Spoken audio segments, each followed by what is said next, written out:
often baffling to the egoistic intelligence, Master said. God alone gives unerring counsel. Who but He bears the burden of the cosmos?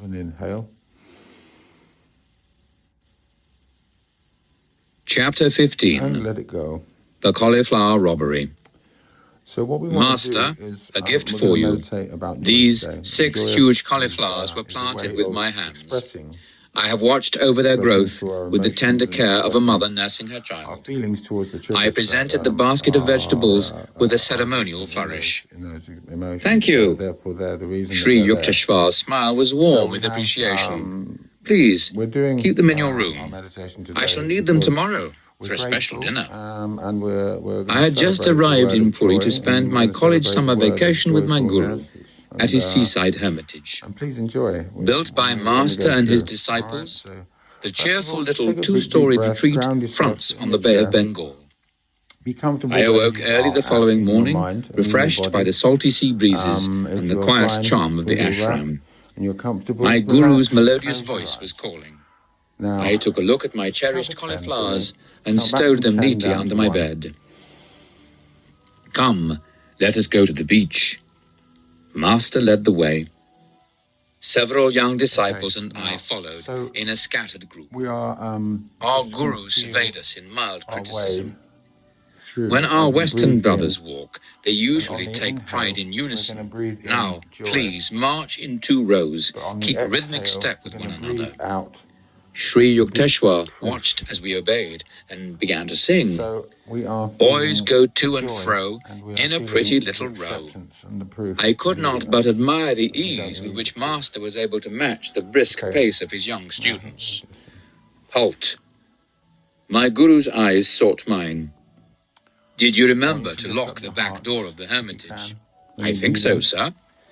Sri Yukteswar was silent for a few minutes, a half-suppressed smile on his lips. No, you forgot, he said finally.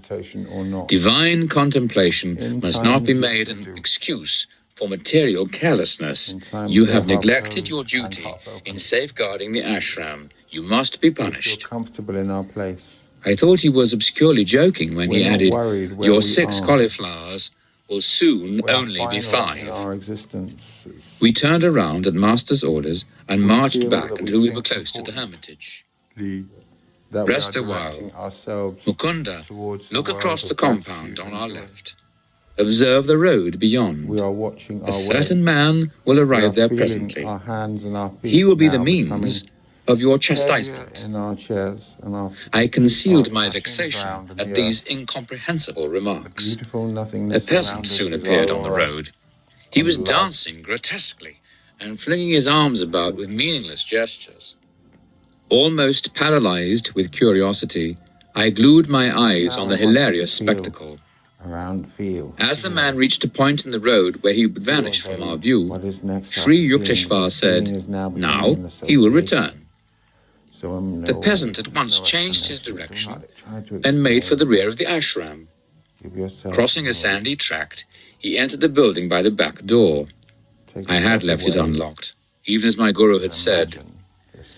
The man emerged shortly, holding one of my prized cauliflowers. He now strode along respectably, invested with the dignity of possession.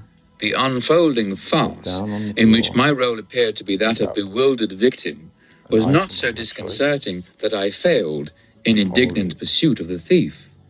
I was halfway to the road when Master called me back. He was shaking from head to foot with laughter. That poor, crazy man has been longing for a cauliflower, he explained between outbursts of mirth. I thought it would be a good idea if you got one of yours, so ill-guarded. I dashed to my room, where I found that the thief, evidently one with a vegetable fixation, had left untouched my gold rings, watch, and money, all lying openly on the blanket. He had crawled instead Under the bed, where the basket of cauliflowers, completely hidden from casual sight, had yielded the object of his single-hearted desire. Now I want you to walk through I the asked rows. Sri Can you imagine Yukteswar the that rows? evening to explain the incident, which Okay, had, I like thought, this a up. few baffling So now when features. you see the rows of, My guru just shook walk his head down slowly. one of the rows and feel You will along understand it someday. that. Know that you've picked Science something will up. soon Go. discover a number of And now these feel hidden that laws. then When the wonders of radio are burst knowing some years later on an astounded what's in world, your hand. I remembered Master's Taste it, feel prediction. it, exude it, Age-old concepts of time and space were relax in it, annihilated. eat it. No person's home so narrow that London or Calcutta could not enter. The dullest intelligence enlarged before we're now indisputable proof of one aspect of man's omnipresence. At the end of our The plot of the cauliflower comedy may be best understood by a radio analogy. My guru was a perfect human radio. Thoughts are no more than very subtle vibrations moving in the ether. Just as a correctly tuned radio picks up a desired musical number out of thousands of other programs from every direction, so Sri Yukteswar had been sensitively receptive to a certain pertinent thought, that of the half-witted man who's hankering for a cauliflower. Out of the countless thoughts of broadcasting human minds in the world, during the walk towards the beach, no sooner had Master become aware of the peasant's simple yearning than he was willing to gratify it. Sri Yukteswar's divine eye had discovered the man dancing down the road before he had become visible to the disciples. My forgetfulness about locking the ashram door had given Master a convenient excuse to deprive me of one of my valued vegetables. After thus functioning as a receiving instrument, Sri Yukteswar then operated through his powerful will as a broadcaster or sending instrument. In that role, he had successfully directed the peasant to reverse his steps and go to a certain room for a single cauliflower. Intuition is soul guidance, appearing naturally in man during those instants when his mind is calm. Nearly everyone has had the experience of an inexplicably correct hunch, or has transferred his thoughts accurately to another person. The human mind, freed from the disturbances or static of restlessness, is empowered to perform all the functions of complicated radio mechanisms, sending as well as receiving thoughts and tuning out undesirable ones. As the power of a radio broadcasting station is regulated by the amount of electrical current it can utilize, so the effectiveness of a human radio depends on the degree of willpower possessed by each person. All thoughts vibrate eternally in the cosmos. By deep concentration, a master is able to detect the thoughts of any man, living or dead. Thoughts are universally and not individually rooted. A truth cannot be created, but only perceived. Any erroneous thought of man is a result of an imperfection, large or small, in his discernment. The goal of yoga science is to calm the mind, that without distortion it may hear the infallible counsel of the inner voice. Radio and television have brought the instantaneous sound and sight of remote persons to the firesides of millions. The first faint scientific intimations that man is an all-pervading spirit. Though the ego in most barbaric ways conspires to enslave him, man is not a body confined to a point in space, but is essentially the omnipresent soul. Very strange, very wonderful, seemingly very improbable phenomena may yet appear which, when once established, will not astonish us more than we are now astonished at all that science has taught us during the last century. Charles Robert Richet, Nobel laureate in physiology, has declared, "It is assumed that the phenomena which we now accept without surprise do not excite our astonishment because they are understood. But this is not the case. If they do not surprise us, it is not because they are understood. It is because they are familiar.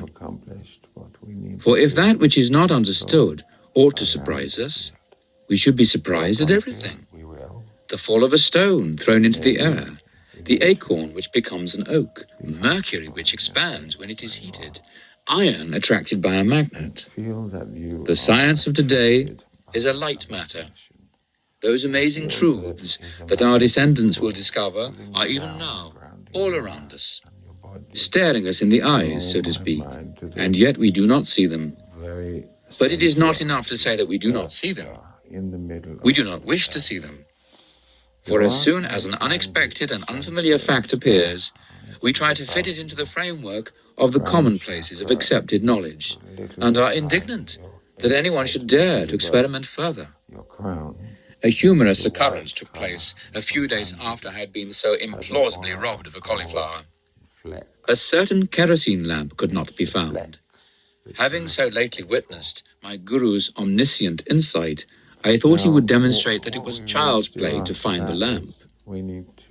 Master perceived my expectation. With exaggerated gravity, he questioned all ashram residents. A young disciple confessed that he had used the lamp to go to the well in the backyard. Sri Yukteswar gave the solemn counsel, "Seek the lamp near the well." I rushed there. No lamp. Crestfallen, I returned to my guru. He was now laughing heartily, without compunction for my disillusionment. Too bad I couldn't direct you to the vanished lamp. I'm not a fortune teller. With twinkling eyes, he added, "I'm not even a satisfactory Sherlock Holmes." I realized that Master would never display his powers when challenged, or for a triviality. Delightful weeks sped by. Sri Yukteswar was planning a religious procession.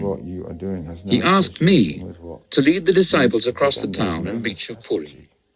The festive day, the summer solstice, dawned in intense heat. "Guruji, how can I take the barefooted students over the fiery sands?" I asked despairingly. "I will tell you a secret," Master said. "The Lord shall send an umbrella of clouds. You all shall walk in comfort." I happily organized the procession. Our group started from the ashram with a satsanga banner. Designed by Sri Yukteswar, it bore the symbol of the single eye, the telescopic gaze of intuition. No sooner had we left the hermitage than the sky became filled with clouds, as though by magic. To the accompaniment of astonished ejaculations from all observers, a light shower fell, cooling the city streets and the scorching seashore. The soothing drops descended during the 2 hours of the parade. The exact instant at which our group returned to the ashram, the clouds and rain disappeared. "You see how God feels for us?" Master replied, after I had expressed my gratitude. "The Lord responds to all and works for all. Just as he sent rain at my plea, so he fulfills any sincere desire of the devotee. Seldom do men realize how often God heeds their prayers. He's not partial to a few, but listens to everyone who approaches him trustfully.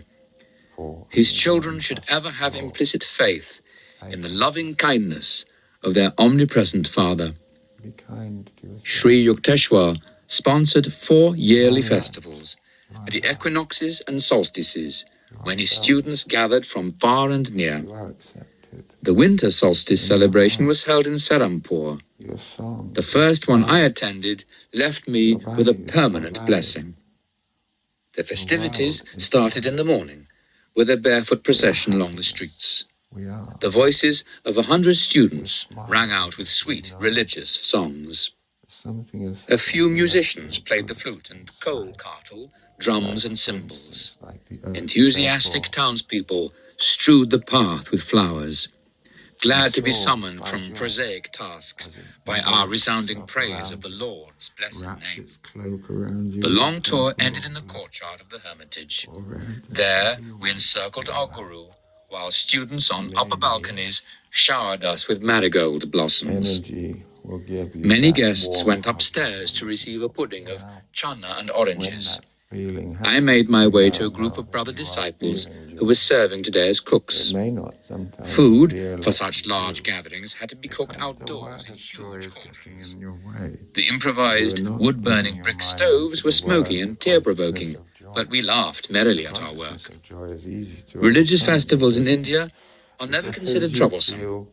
Each devotee gladly does his part, supplying money or rice or vegetables, or his personal services. Master was soon in our midst, supervising the details of the feast. Busy every moment, he kept pace with the most energetic young student. A Sankirtan, group chanting, accompanied by the harmonium and hand-beaten Indian drums, was in progress on the second floor. Sri Yukteswar listened appreciatively. His musical sense was acutely perfect. They're off-key. Master left the cooks and joined the musicians. The melody was heard again, this time correctly rendered. The Sama Veda contains the world's earliest writings on musical science. In India, music, painting, and the drama are considered divine arts. Brahma, Vishnu, and Shiva, the eternal trinity, were the first musicians. Shiva, in his aspect of Nataraja, the cosmic dancer, is scripturally represented as having worked out the infinite modes of rhythm in the processes of universal creation, preservation, and destruction, while Brahma and Vishnu accentuated the time beat. Brahma clanging the cymbals, and Vishnu sounding the mridanga, or holy drum. Saraswati, goddess of wisdom, is symbolized as performing on the veena, mother of all stringed instruments. Krishna, an incarnation of Vishnu, is shown in Hindu art with a flute. On it he plays the enrapturing song that recalls to their true home the human souls wandering in Maya delusion. The foundation stones of Hindu music are ragas, or fixed melodic scales. The 6 basic ragas branch out into 126 derivative raginis, wives, and putras, sons.